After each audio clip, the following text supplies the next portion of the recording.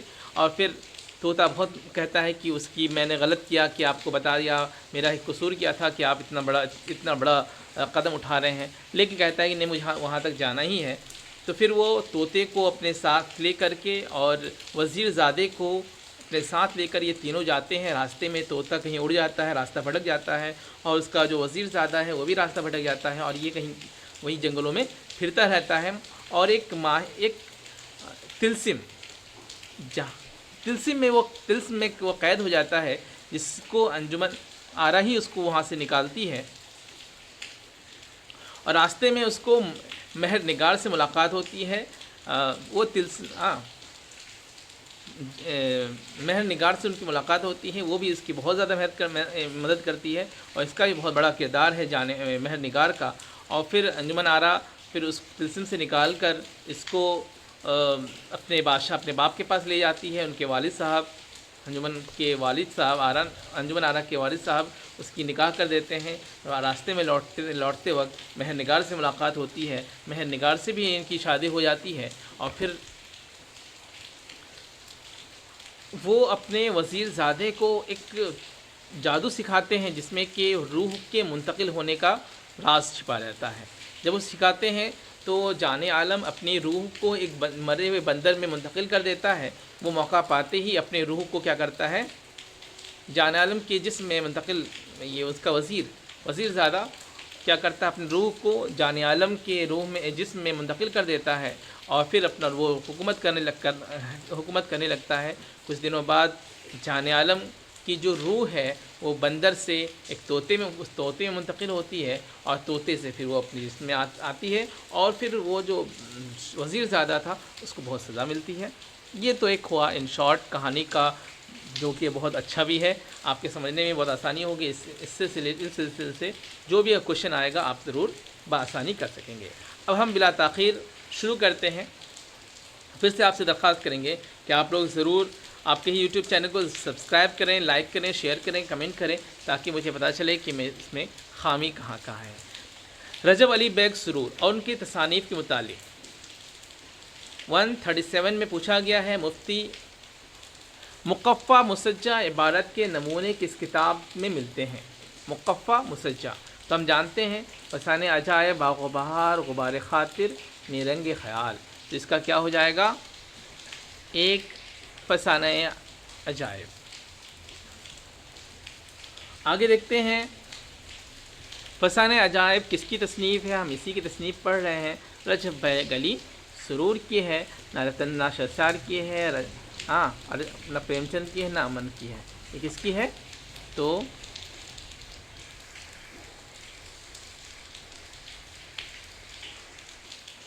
139 میں دیکھتے ہیں، فسانہ عجائب کس تہذیب کی نمائندگی کرتا ہے؟ ہم نے کہا تھا کہ یہ لکھنوی تہذیب کی نمائندگی کرتا ہے، نہ دہلی کی ہم جانتے ہیں باغ و بہار، میر امن دہلوی کی باغ و بہار نمائندگی کرتی ہے دہلی تہذیب کی. اسی کے ٹکر میں، اسی کو جواب دینے کے لیے، لکھنوی تہذیب کو اعلیٰ و عرفہ بتانے کے لیے رجب بیگ علی سرور نے باغ و بہار کو لکھا تھا. 140 میں دیکھتے ہیں، مندرجہ ذیل میں سے کون سی تواضع تصنیف ہے؟ ہم جانتے ہیں یہ شمالی ہند کی تواضع داستان کون سے ہے؟ یہ فسانہ عجائب ہے، نہ باغ و بہار ہے. یہ تو کلکتہ میں لکھا گیا تھا، نہ یہ ہے، نہ داستان امیر حمزہ ہے. آگے دیکھتے ہیں، 141 میں پوچھا جا رہا ہے کہ فسانہ عجائب کس کی تصنیف ہے؟ ہم جانتے ہیں کس کی تصنیف ہے، یہ رجب بیگ علی سرور کی تصنیف ہے فسانہ عجائب.